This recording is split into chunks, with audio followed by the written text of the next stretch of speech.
okay? They've made great progress in the Yuma sector of the border. I was just down there yesterday. They have made progress in San Diego. They've made progress in some parts of Texas.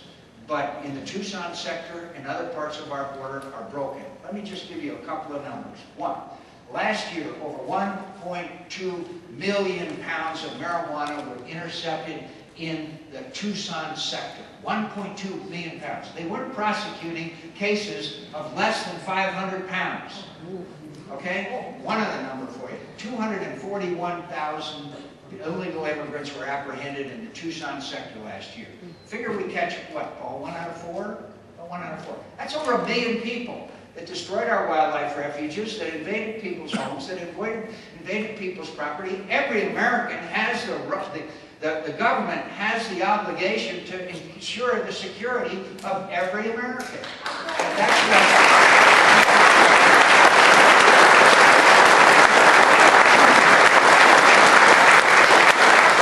John Kyle and I have a 10-point plan to secure the border, and I'd be glad to go over that with you. It starts with 3,000 National Guard troops at the border right away. Paul will tell you, and he can say in his own words, the one thing that these drug cartels understand is people in uniform. That's the only institution that they fear in Mexico. While I say some of the areas have become safer, the violence on the other side of the border is so horrendous and beyond our imagination.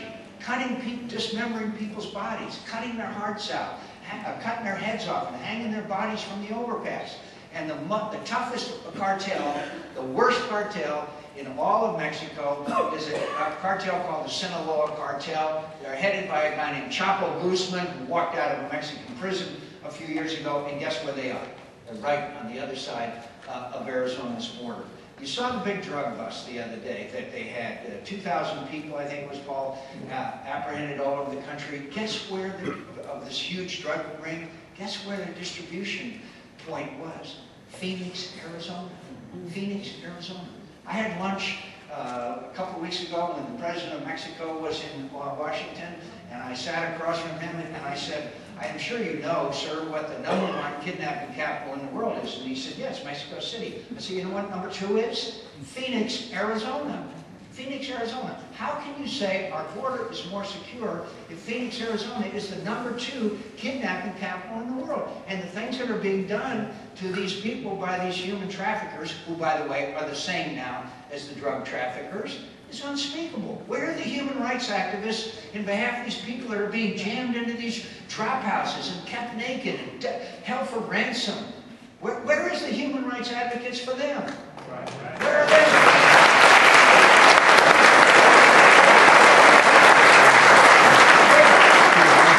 The way to stop that, of course, is to have a secure border. And that's with people, that's with surveillance capability, and it's with fences. We've learned a lot in Iraq about surveillance. These UAVs do a fantastic job. One of the problems is they're not flying some hours of the night. That doesn't make any sense. But we're continuing to work on it. And finally, I'd also like, that maybe the Secretary of Homeland Security and our Attorney General maybe they might just read the bill.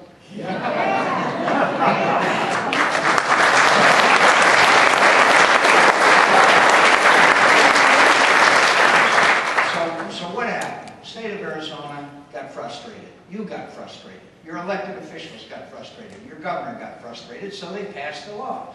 And now the distortions and interpretations of that bill are unbelievable. It's specific.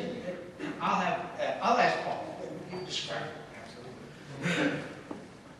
Actually, Eric Holder, Jenny Napolitano, all of them, what was the first thing that they did? Attack our Senate Bill 1070. Hadn't even read the bill. And not only because they saw it as a political football, but what did they do for us who wear the uniform out there? All across Arizona, they took what is a tough job. We're always number 1, 2, or 3 in America. Assaults against police officers, officer-involved shootings, all the violence that we know about because we live here, and they just made it that much more difficult. Because what they said, they didn't say, well, wait a minute until I read the bill so I can speak about it. or as leaders should do, is try to calm down all the apprehensions and the fears and say, look, we're going to find a way to implement this or work with Arizona. Instead, they said that this is going to lead to racial profiling, that this is ill-advised, and they were saying all these different things. And who were they kicking in the chops? They were kicking our law enforcement in the chops. The president giving this innocent picture of a Hispanic father walking down Main Street with his son or daughter with an ice cream cone. Okay? And then in comes a big bad police officer to stop them, to demand their papers. And that's simply, as we've said time and again, outrageous. We would never do that. The law actually forbids officers in Arizona, separate from the federal immigration law. This isn't an immigration law. This is a Class 1 misdemeanor for trespassing. And we cannot use race, color, national origin in the application of this law. We have to have a lawful reason to contact a person, a traffic stop, or there's some other crime afoot. And we in law enforcement, the same men and women that you entrust in our republic to arrest a citizen, that we can suspend your constitutional rights and freedoms and take you in custody. We can even, the only profession in America, that we can use lawful force and take somebody's life. And yet the president and the top prosecutor in America have the audacity to say that we're going to profile people and that we're going to be the jackbooted thugs comparing us to Nazis. That's outrageous, and it was wrong for them to do that.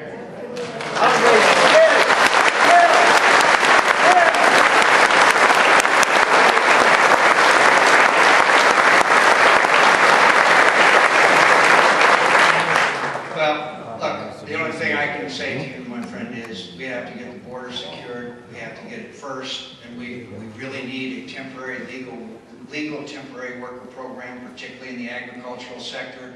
We need a lot of things done, but we got to get our border secured first.